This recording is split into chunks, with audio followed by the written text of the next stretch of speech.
from my perspective and where I was standing, the offender was very alert, very intent on causing serious harm. I was very, very concerned for my safety. I had no idea what was going to happen. I didn't know what the result was going to be, but I'm happy that I was able to defend myself in that moment by delivering several closed fist strikes to the offender's face and his body, and there was a lot of blood everywhere. It looked a little bit like a horror movie. Luckily, I was able to neutralise the threat.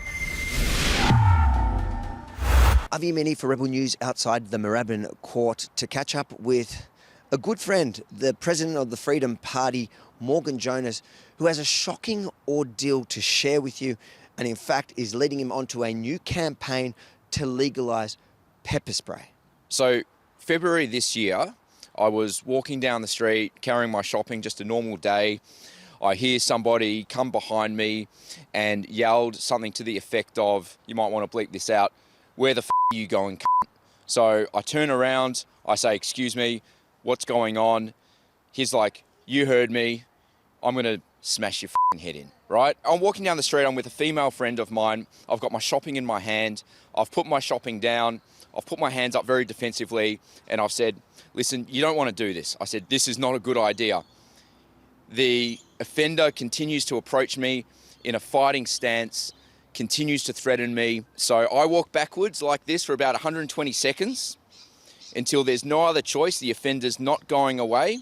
And at that stage, I take action. I defend myself by delivering several closed fist strikes to the offender's face and his body, and I was able to neutralise the threat. We've managed to get a hold of some of the CCTV. We can see you walking back. The confrontation happens out of the camera's sight, but we see him stumbling back in, bleeding, but you can also see he's recently obviously had some sort of surgery because he's got his shirt off and you can see the bandages or whatever on him. What was going through your mind when you finally did fight back? And do you think the fact that he had been through something recently helped you in being able to fight him? As in, was he a little bit subdued or was he a little bit injured so you were able to fight back effectively? Well, after the fact, Avi, I was advised by police that the offender had recently gotten out of hospital after getting treated for a stab wound. So I didn't know that at the time. So during the altercation, I've hit him, opened up the stitches. So there was a lot of blood everywhere. It looked a little bit like a horror movie. But no, from my perspective and where I was standing, the offender was very alert, very intent on causing serious harm. I was very, very concerned for my safety. I had no idea what was going to happen. I didn't know if the offender had a knife. At one stage, he had something in his hand.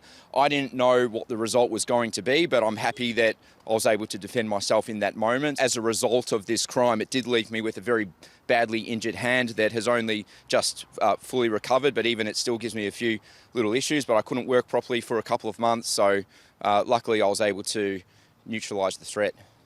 And what's happened since then? Well, since then I've been liaising with police. So police correctly identified at the day that my conduct was perfectly lawful and in line with the Crimes Act in terms of how self-defence is defined.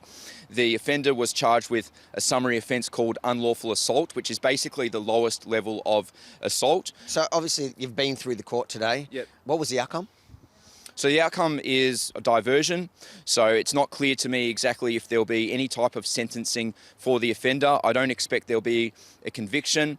It was suggested to me by the court the offender may be asked to make a donation or to maybe write a letter or maybe nothing at all. So a little bit underwhelming if I'm being honest, because this is a violent person that I believe has the capacity to put the community at risk, and it seems that he hasn't even received a slap on the wrist. Just, oh well, go back out into the community and don't do it again. And I just think that's unacceptable and definitely not in line with community expectations in terms of how violent offenders should be dealt with by the law.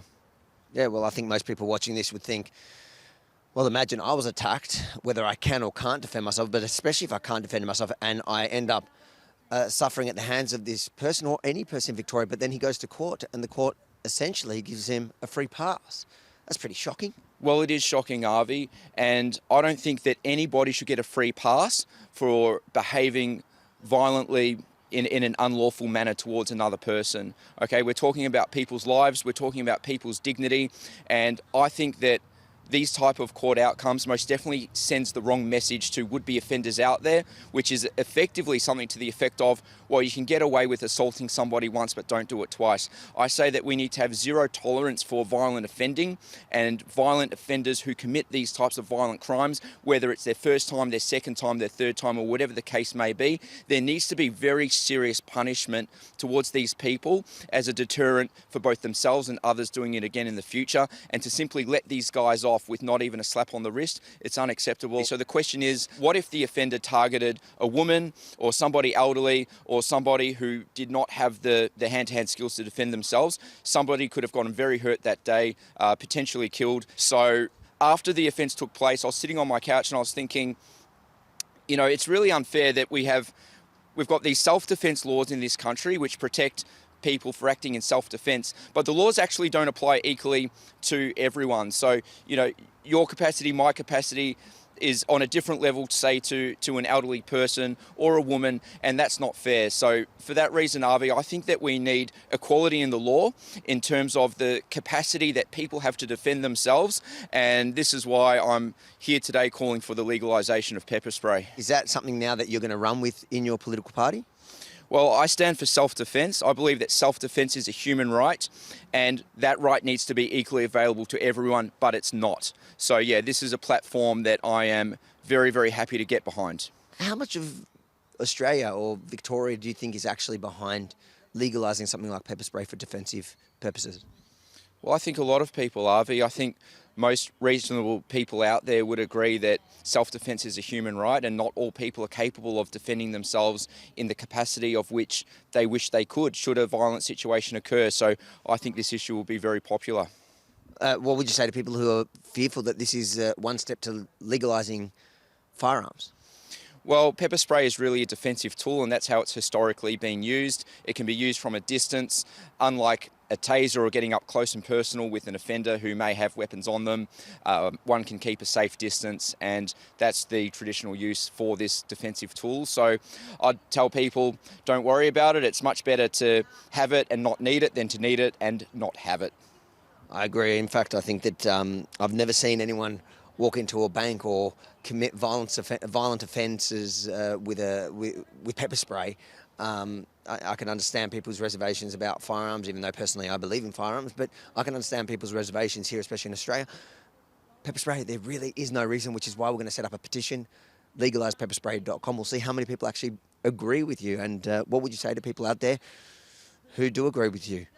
Well, there's millions of people around the world that carry pepper spray every day as a defensive tool. Many countries where it's legal and lawful to own pepper spray for that purpose, including in the state of Western Australia, and a lot of people don't know that. So I'll tell the general public, don't worry, it's okay. You're better to be safe than sorry. We have policing issues, we have sentencing issues where violent offenders are not even getting a slap on the wrist before they're released back into the public. So I'd say that unfortunately we're at a stage in our country, in our history, where regular people need to take self-defence into their own hands. And because we're not all equal, and because not all people have the capability to defend themselves equally, there needs to be equalising tools at hand so that our self-defence laws as defined by the Crimes Act will be applied equally to everyone. So go ahead and sign the petition. That is legalisepepperspray.com, and let's take ownership of our own protection and our own personal safety. Bro, good to hear you're all right. And at the end of the day, shocking ordeal, but at least out of it, I feel like you're going to campaign for something that I believe matters. Yeah. Legalising pepper spray. Guys, share this story far and wide. You won't hear it in the mainstream media. And then go and sign the petition, legalisepepperspray.com. Sign and share it. Because trust me, not all of us are as tough and as brave as Morgan here. Fight or flight kicks in, and you know, I've had my head kicked in a couple of times. I know how scary those moments are, and pepper spray is just such a useful tool that anybody can use and can be the difference between life or death. Absolutely. Legalisepepperspray.com. Sign and share.